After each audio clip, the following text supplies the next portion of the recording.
Hello friends, welcome back to cook life kitchen. આજે આપણે બનાવીશું મુંબઈનું ફેમસ સ્ટ્રીટ ફૂડ મસાલા પાઉં. તો ડુંગળી સાથે આ મસાલા પાઉંનો ટેસ્ટ ખૂબ જ સરસ લાગે છે. તો ચલો બનાવવાનું શરૂ કરીશું મસાલા પાઉં. તો સ્પાઇસી અને ચટપટું મસાલા પાઉં બનાવવા માટે સૌથી પહેલાં આપણે ગેસની ફ્લેમને ચાલુ કરીને એક નોનસ્ટિક પેનને ગરમ કરવા મૂકીશું. અને હવે તેમાં 4 મોટી ચમચી ભરીને તેલ મૂકીશું. તો તેલ થોડું હળવું ગરમ થાય એટલે તેમાં બટર ઉમેરીશું. તો બટરને ક્યારેય તમારે ડાયરેક્ટ નહીં ઉમેરવાનું. તેલની અંદર ઉમેરશો તો બટર ક્યારેય બળશે નહીં. તો જ્યારે પણ તમે આવી રીતે સ્ટ્રીટ ફૂડ બનાવતા હોય ત્યારે તેલમાં જ તમારે બટરને ઉમેરવાનું. તો હવે આપણે તેમાં એક નંગ ઝીણી સમારેલી ડુંગળી ઉમેરી દઈશું.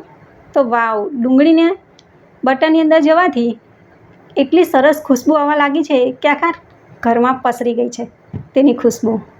તો ડુંગળીને હવે આપણે થોડીવાર ચડવા દઈશું. તો ડુંગળી થોડી ગુલાબી રંગની થઈ જાય ત્યાં સુધી આપણે તેને ચડવા દેવાની. ડુંગળીની એકદમ કચાશ દૂર થઈ જવી જોઈએ. તો તમે જુઓ, ડુંગળીની કચાશ દૂર થઈ ગઈ છે. હવે આપણે તેમાં એક નંગ ઝીણું સમારેલું કેપ્સિકમ ઉમેરી દઈશું. તો કેપ્સિકમને પણ આપણે મિક્સ કરી લઈશું. અને કેપ્સિકમ પણ આપણું ચડી ગયું છે. તો હવે તેમાં આપણે 1 ચમચી આદું અને લસણની પેસ્ટ ઉમેરી દઈશું. આદું અને લસણને પણ આપણે ડુંગળી સાથે મિક્સ કરી લઈશું. તો હવે આપણે તેમાં 2 નંગ ઝીણા સમારેલા ટામેટાં ઉમેરી દઈશું.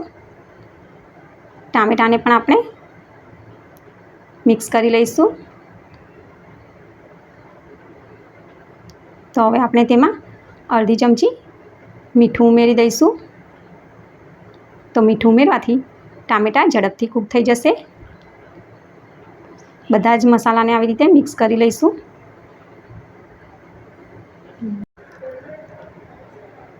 તો આપણા ડુંગળી, ટામેટાં અને કેપ્સિકમ ચડી ગયા છે, તમે જોઈ શકો છો. તો હવે આપણે તેમાં મસાલા કરી લઈશું.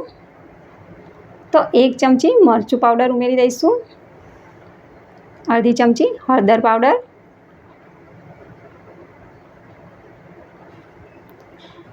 1 ચમચી કાશ્મીરી મરચું. તો કાશ્મીરી મરચું ઉમેરવાથી રંગ બહુ સરસ આવશે. 1 ચમચી ધાણા જીરું પાવડર ઉમેરી દઈશું. અને 2 મોટી ચમચી ભરીને પાઉંભાજી મસાલો. તો વાવ, પાઉંભાજીનું નામ સાંભળતા જ બધાના મોઢામાં પાણી આવી ગયું ને. તો હવે આપણે પાઉંભાજી મસાલાને પણ આવી રીતે મિક્સ કરી લઈશું. તો જુઓ કેટલો સરસ બનીને તૈયાર થયેલો છે ને આપણો આ મસાલો.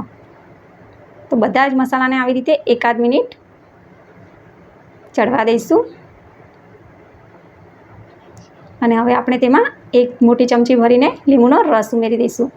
ચટપટું બનાવવાનું છે ને. હવે આપણે તેમાં 1 નંગ બાફેલું બટાટું ઉમેરી દઈશું. તો બટાટાને પણ આપણે આવી રીતે મસાલા સાથે મિક્સ કરી લેવાનું. તો લારીવાળા પણ આ જ રીતે મસાલો બનાવે છે. આજે મેં તમને બધી જ ટિપ્સ આપેલી છે. તો આવી રીતે મસાલા સાથે મેસર વડે બટાટાને પણ મેશ કરી લઈશું. તો તમે જુઓ, કોઈ કહી શકે કે આ મસાલો આપણે ઘરે બનાવ્યો છે. તો તેમાં આપણે 1 ચમચી ભરીને બટર ઉમેરી દઈશું. લાગે છે ને એકદમ લારી પર ખાતા હોય તેવું જ. ઉપરથી આપણે ધાણા ઉમેરી દઈશું. તો આપણો મસાલો બનીને કમ્પ્લીટ થઈ ગયો છે. હવે આપણે ગેસની ફ્લેમને બંધ કરી દઈશું. અત્યારે મેં 4 નંગ પાઉં લીધા છે. તો પાઉંને આપણે આવી રીતે અલગ કરી લઈશું. અને ચાકુની મદદથી આવી રીતે વચ્ચેથી કટ લગાવી દઈશું. તો હલકા હાથે જ કટ લગાવવાનો. આપણે પાઉંને આખા નથી કાપવાના, અડધા જ કાપવાના છે. તો અત્યારે આપણે એક નોનસ્ટિક તવાને ગરમ કરવા મૂકીશું. અને તેમાં બટર ઉમેરી દઈશું. તો અત્યારે મેં ડાયરેક્ટ જ બટર ઉમેર્યું છે કારણ કે આપણે પાઉંને જ શેકવાનું છે.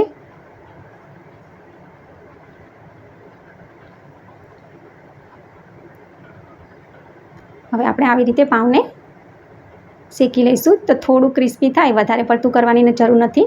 અને ઉપરથી પણ આપણે આવી રીતે બટર લગાવી દઈશું. તો હવે આપણે પાઉંને ફેરવીને પણ બીજી બાજુ પણ શેકી લઈશું. અને હવે આપણે જે ચટપટો સ્પાઇસી મસાલો બનાવીને રાખ્યો છે તેને આપણે આવી રીતે ચારે બાજુ મૂકી દઈશું. તમારે વધારે મસાલો ઉમેરવો હોય તો તમે વધારે પણ લગાવી શકો છો. અત્યારે મેં થોડો જ ઉમેર્યો છે. ઉપરથી થોડી ડુંગળી ઉમેરીશું અને થોડા ધાણા પણ. તો તમે જુઓ કેટલું સરસ દેખાય છે આપણું મસાલા પાઉં.